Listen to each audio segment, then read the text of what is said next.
Caca, perjalanan 20 tahun ini kan tidak mudah, bisa sampai sekarang gitu berkarya. Ya, segitu kan.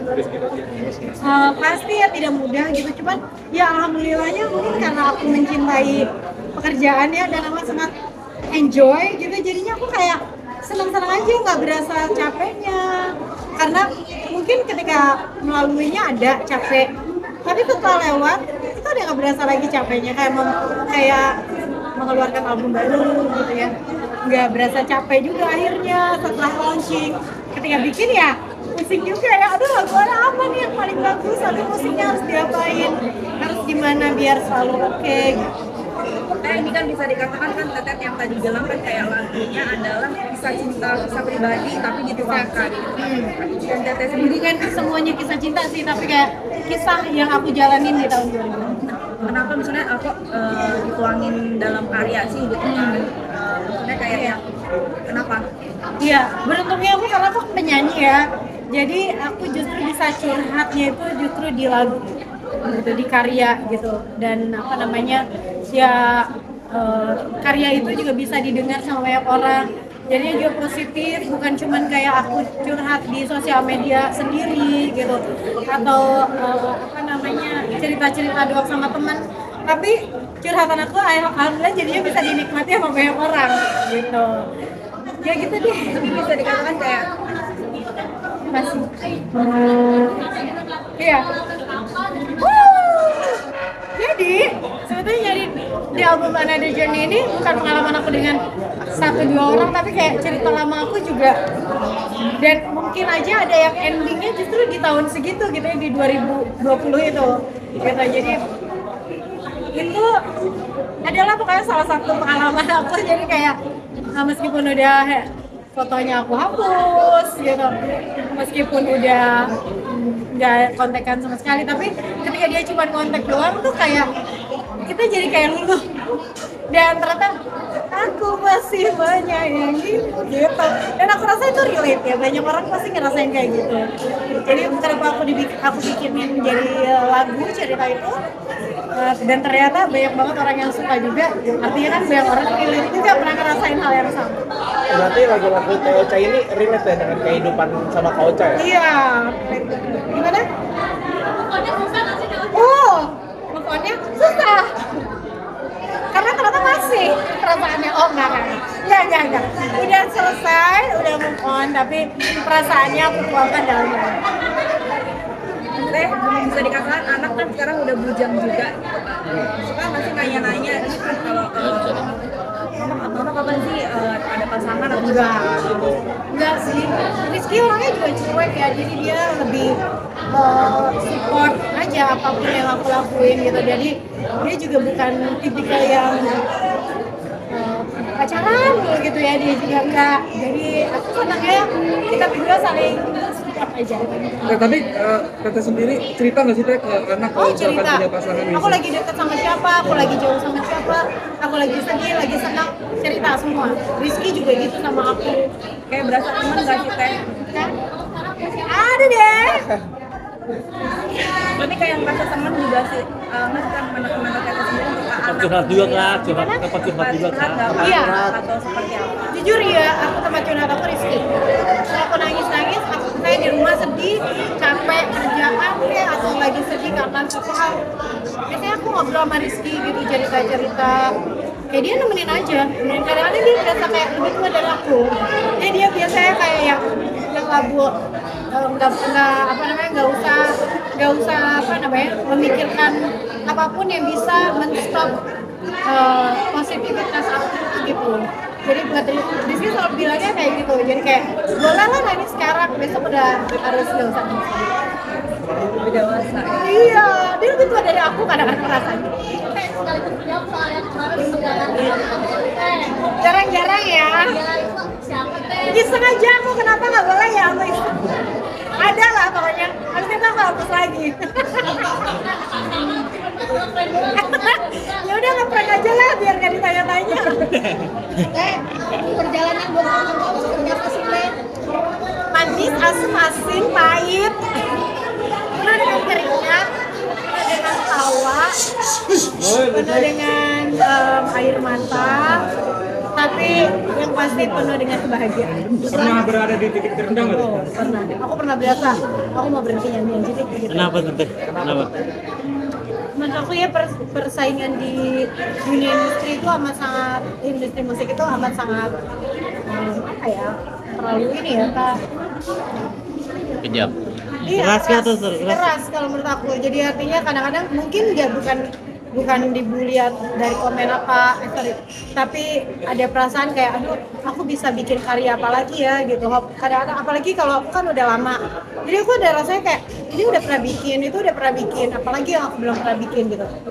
Nah itu yang waktu itu ngerasa awal kayak apa aku berhenti aja ya nyanyi gitu, terus aku mungkin kerja di kantor atau apa. Setelah 26 tahun justru jadi beban nggak sih Teh? Keluarnya waktu itu ada film kalau ingat I Love You From 38,000 Feet, ingat nggak? Nah di situ tuh aku diminta untuk bikin soundtracknya karena sebelumnya udah lama juga aku nggak bikin soundtrack film. Pas di situ itu kan film remaja, terus aku juga bingung ya mau bikin apa ya. Akhirnya aku ngomong sama Rian The Massive, bikinin aku lagu dong buat soundtrack. Dapatlah lagu judulnya Jangan Hilangkan Dia. Terus di saat yang sama Trinity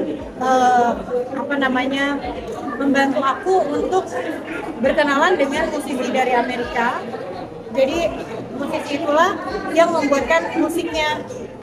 Jadi sesuatu yang fresh lagi buat aku. Belum pernah dibikinin lagu sama Rian dan juga belum pernah dibikinin musik sama orang luar negeri gitu ya. Begitu itu lagu keluar, ternyata banyak banget orang yang suka. Gitu.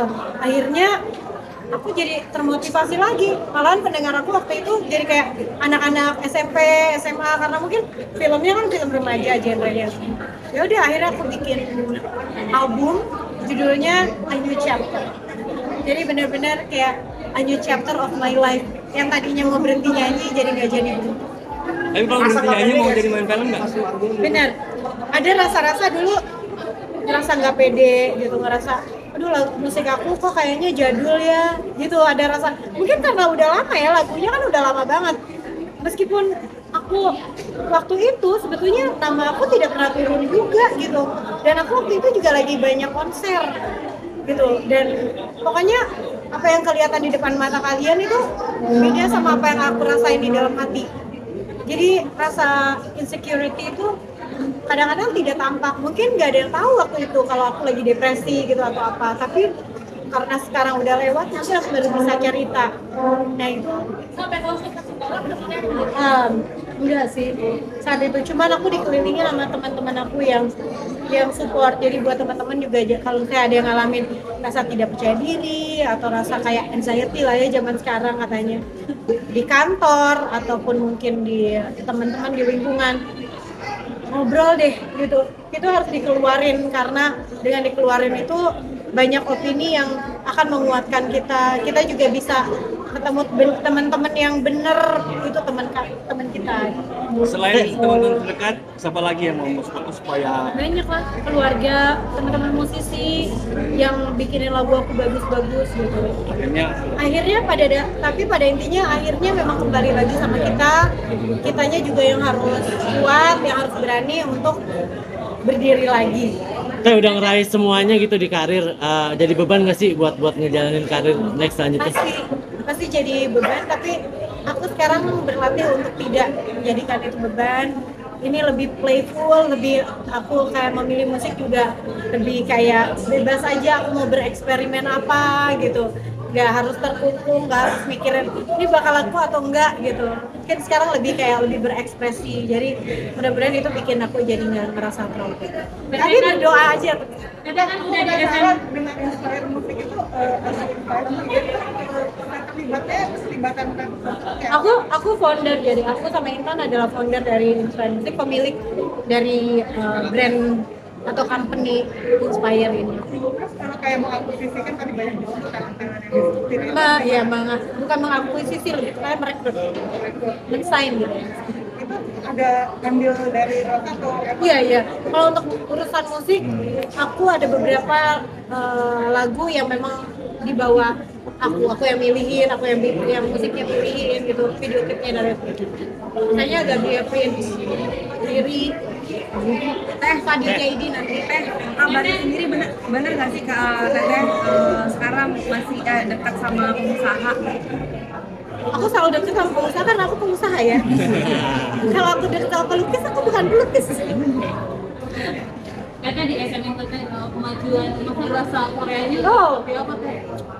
Dikit aja sih aku belum, karena mungkin nggak dipakai ya sama akunya, jadi nggak bukan bicara sehari-hari gitu, jadi kayak ya sedikit aja sih. Tapi pas ketemu talent yang ya Super Junior kemarin obrolannya seperti apa mungkin? Ada Ya belajar- kalau aku lagi kayak misalnya kemarin ada membernya Icon gitu ya di Jakarta, Icon, terus atau teman-teman aku di Super Junior gitu. Ya sedikit ngomongnya pakai bahasa Korea, sedikit aja. tapi nggak terbata-bata atau mungkin Terbata-bata. udah mulai les-les. Oh les, aku tetap les, cuman sekarang lagi nggak les. Pas pandemi malah aku lebih rajin les karena waktunya mungkin berbeda.